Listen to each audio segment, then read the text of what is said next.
Good morning and welcome back to my channel. Today we are going to tackle our bathroom door. For those of you who have been following along my own personal home renovation extravaganza, this bathroom door has been a little bit of a pickle for us. When we first bought this home, it had a massive red jacuzzi tucked in behind this corner, and unfortunately a huge swinging glass door that went into the bathroom itself. Now, when we renovated the space, we didn't require a jacuzzi moving forward, so we put in a shower that utilizes every square inch possible. And with that, we don't want the door swinging into the bathroom any longer. Coming across the perfect solution has taken some time and a little bit of Facebook Marketplace searching, but I am happy to announce that we have a solution. I found a beautiful barn door on Facebook Marketplace for $125. I'm going to paint it and install it today, and we are finally going to have a finished primary ensuite bathroom. I am very excited for this one. I am going to prime it with some primer and then add our Confederate by Behr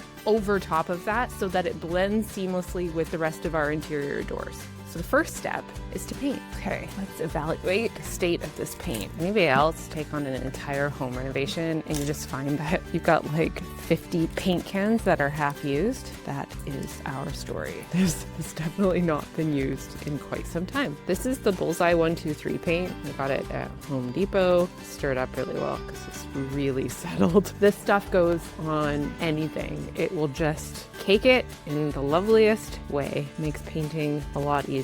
We've used this Bullseye 123 on wood beams before, where you want the stain to not bleed through onto other paint. It works really well for that. It also works really well for different types of surfaces. Like this door has got a little bit of like a slippy coat to it, so I want to make sure that whatever I put on there is going to give a nice base for the paint. It's looking better already. This door is so heavy. I was going to put it on my nice little stands, but I honestly don't trust the weight of it with the tiny little stands. So what I've done is put up like a U-Haul blanket on the side of our truck, and I'm going to paint it just at an angle and go with it. The brand of the door is Home Decorators. It's so heavy.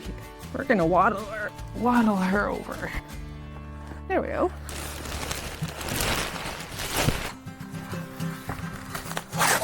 What I'm actually gonna do is stick a little piece of this underneath the edge of it.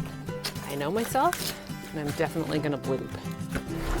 Oh, the hardware's in here. Keep that. I don't want to take my Sperry's off. No paint on my Sperry's.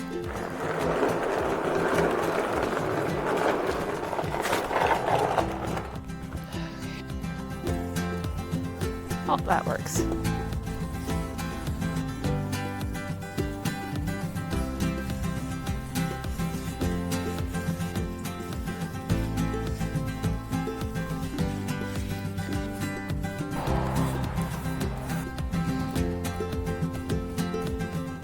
Does anybody else have that problem when you're like painting with your dominant hand that your other hand kind of turns into this nefarious claw? Happens to me. Maybe it doesn't happen to you. That's okay. I'm gonna paint the green over this side, and then I'm gonna flip the whole thing and do the other side when I have extra hands to help me flip it.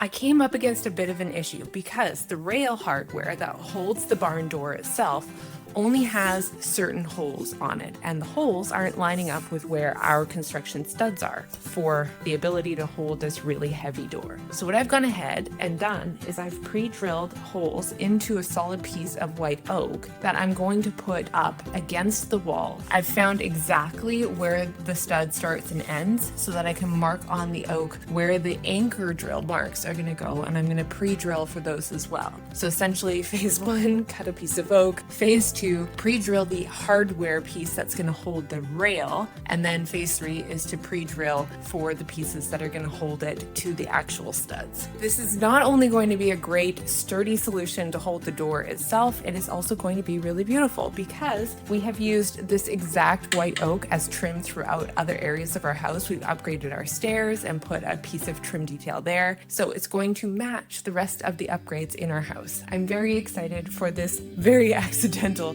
happy accident.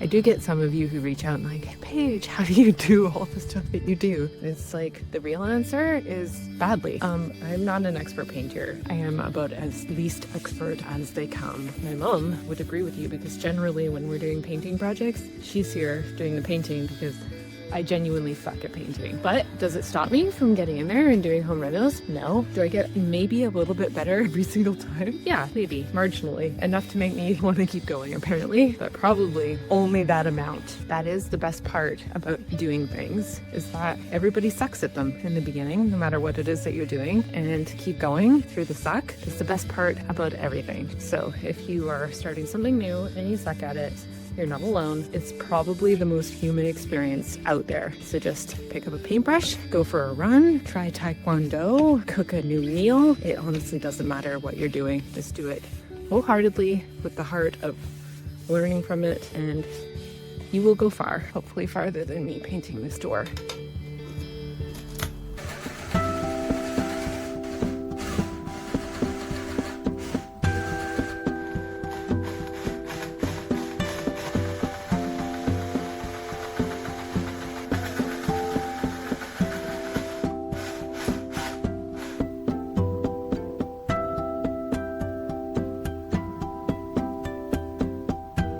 I really hope I get this first screw right, because if it's wrong, the door will just scrape along the floor. Fingers crossed. We can do this. Can do attitude, can do spirit. We've got this, I think.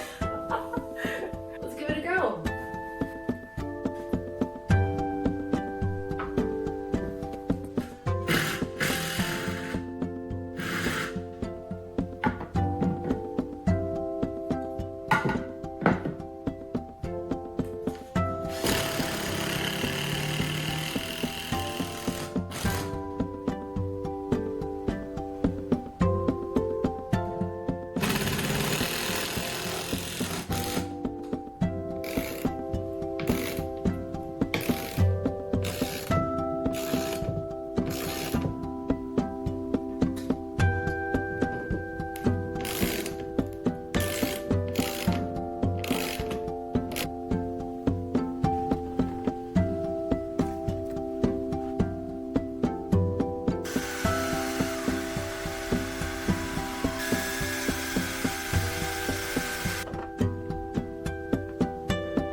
One lesson that I have learned time and time again, and I learned it again on this project, is to use your own screws. Invest in some stainless steel screws that match the dimensions of the screws that are included in these kits, because these ones definitely let me down. They include them for the sake of including them, but quite often their quality is just lacking, and it is going to give you more headaches than wins. Another tip that's going to be your friend on this project is to pre-drill everything. This is a heavy, solid wood door. If you're trying to go in with a screw where there isn't a pre-drilled hole, you're going to be fumbling with the screwdriver, and it's just going to cause so many headaches. Pre-drill. Pre-drill will be your friend. Overall, I am so happy with how this project turned out. It is so smooth, and although it was a bit of a pain because it is so heavy and I wanted to make sure that everything was going to be really secure, the end result is exactly what we were going for. Something really streamlined. That was a really fun renovation for a low cost, high impact improvement that you can do in your own home as well. If you've enjoyed this video, thank you so much for being here. Subscribing makes all the world of difference. And if you're on the hunt for real world, on the go interior design, you can head over to my Instagram account at Paige Gray Studios and check me out there. I'd love to chat and have you follow along on my everyday adventures. Until then, let's go watch this next video together.